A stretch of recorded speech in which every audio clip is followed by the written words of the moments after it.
should balance this out. Now, this is a confidential document, correct? Yes. This is not a document that Google has come out and admitted that this is their process. That's correct. And in this document, it says, I'm going to read from it. In fact, if you brought this up without the document, they would say that this is a conspiracy theory. Wow. So then they wouldn't admit this publicly. They would never admit this publicly. In this document, it says, in some cases, it may be appropriate to take no action if the system accurately affects current reality, while in other cases, it may be desirable to consider how we might help society reach a more fair and equitable state via product intervention. What do they mean by that? So what they want to do is they want to act as gatekeepers between the user and the content that they're trying to access. And so they're going to come in, they're going to filter the content, and they're going to say, actually, we don't want to give the user access to that information because it's going to create an outcome that's undesirable to us.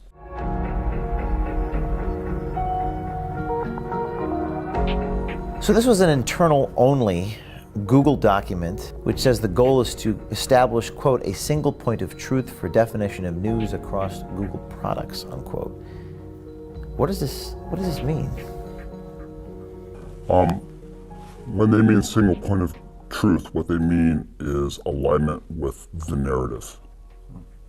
And so the narrative is manufactured by establishment players, and what they're looking to do is they're looking to boost authoritative content.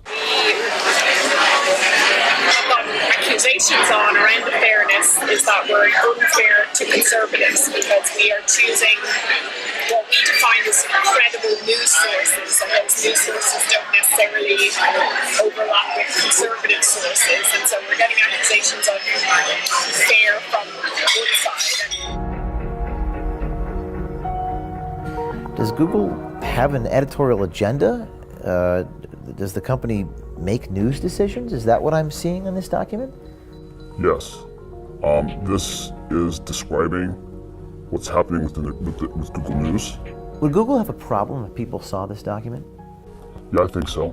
Why wouldn't Google want people to see this document? The reason why is because right here in some of these boxes, they're applying editorial, their editorial agenda onto the news sources. And if you were to expand that, you would see that there's machine learning fairness within these algorithmic checks. And they state right here that it's for crawlability and extractability, but in reality, it doesn't fall in line with their agenda. And if it does, it pops to the top, and if it doesn't, then it gets buried. Other internal documents expose Google's hopes for ML fairness. Training data are collected and classified. Algorithms are programmed. Media are filtered, ranked, aggregated, and generated. People, like us, are programmed. Sounds like social engineering, not search querying.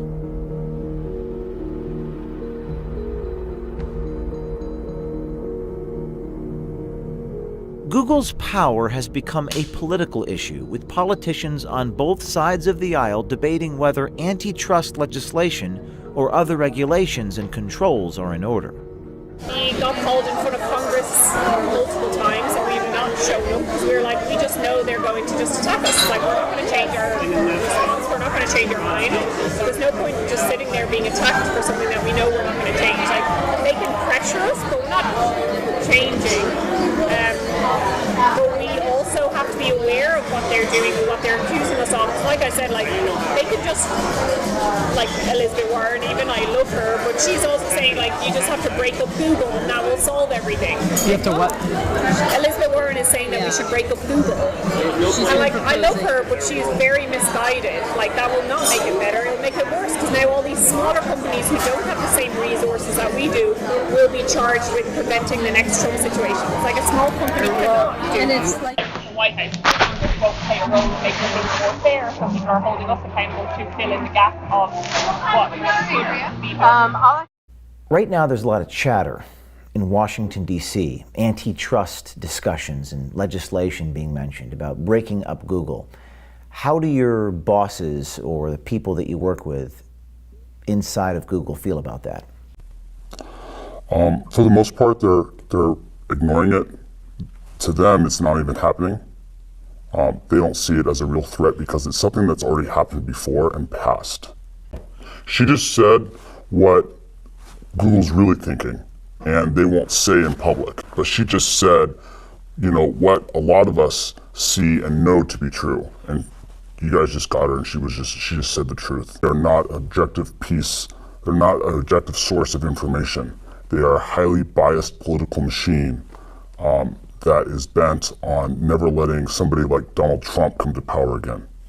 2020 is certainly on top of now my old organisation, Trust and Safety, is top of mind. They've been working on it since 2016 to make sure we're ready for 2020. So training our algorithms, like if 2016 happened again, would the outcome be different? It's unclear what Janai is exactly referring to, but Google's political agenda is undeniable.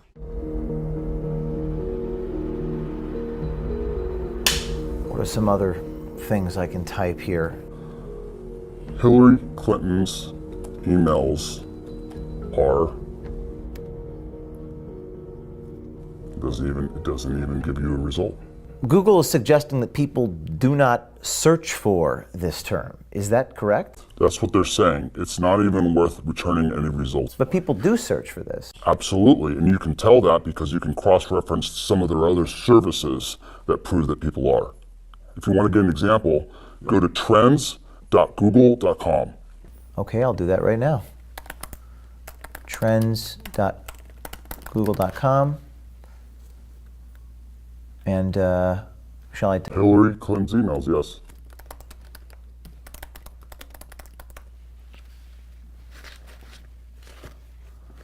Okay, and set it to the last 5 years.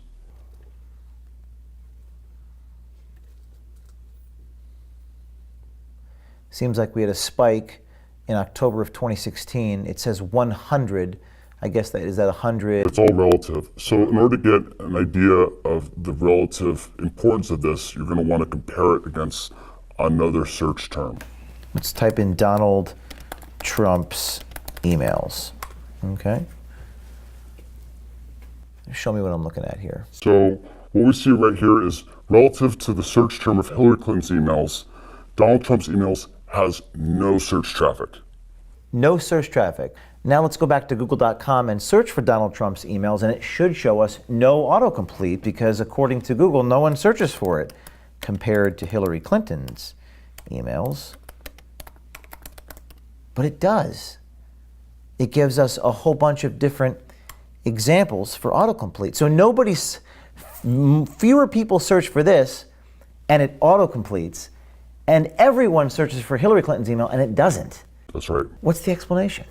Well, according to them, Hillary Clinton's emails is a conspiracy theory and it's unfair to return results based on her emails.